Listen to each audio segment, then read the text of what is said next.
L'empereur du Japon Akihito a exprimé mercredi ses profonds remords en ce jour anniversaire de la capitulation du Japon en 1945, à l'occasion de sa dernière cérémonie avant son abdication en avril 2019. Éprouvant de profonds remords, je souhaite sincèrement que jamais ne se répètent les ravages de la guerre, a déclaré le souverain de 84 ans devant un public d'environ 6000 personnes dans la salle du Nippon Budokan, au centre de Tokyo.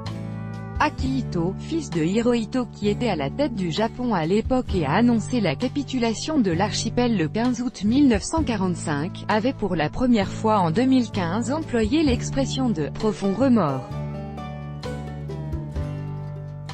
Il l'a réitéré depuis. Son fils aîné, Naruhito, doit lui succéder fin avril, en vertu d'une loi d'exception lui permettant d'accéder au trône du chrysanthème avant le décès de son père.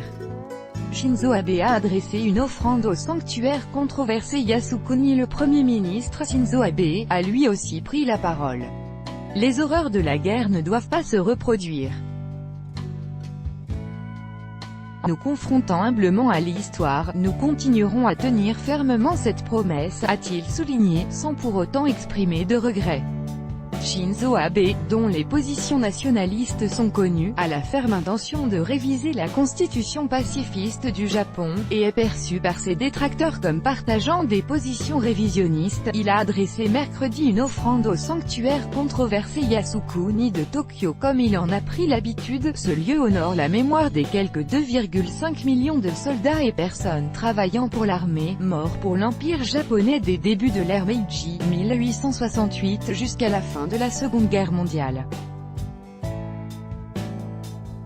Cependant, depuis 1978, sont aussi inscrits sur ces registres les noms de Japonais condamnés comme criminels de guerre par les Alliés après la reddition à laquelle a été contraint le Japon à la suite des bombardements atomiques américains de Hiroshima, 6 août, et Nagasaki, 9 août qui ont fait plus de 210 000 morts.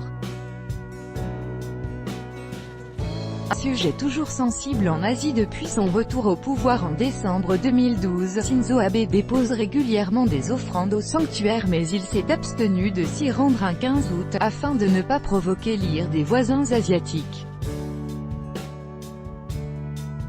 Il n'y est allé qu'une fois en 5 ans et demi, en décembre 2013, pour l'anniversaire de son retour au pouvoir, mais il avait alors irrité non seulement les dirigeants de Pékin et Séoul, mais aussi le gouvernement américain qui avait exprimé sa déception.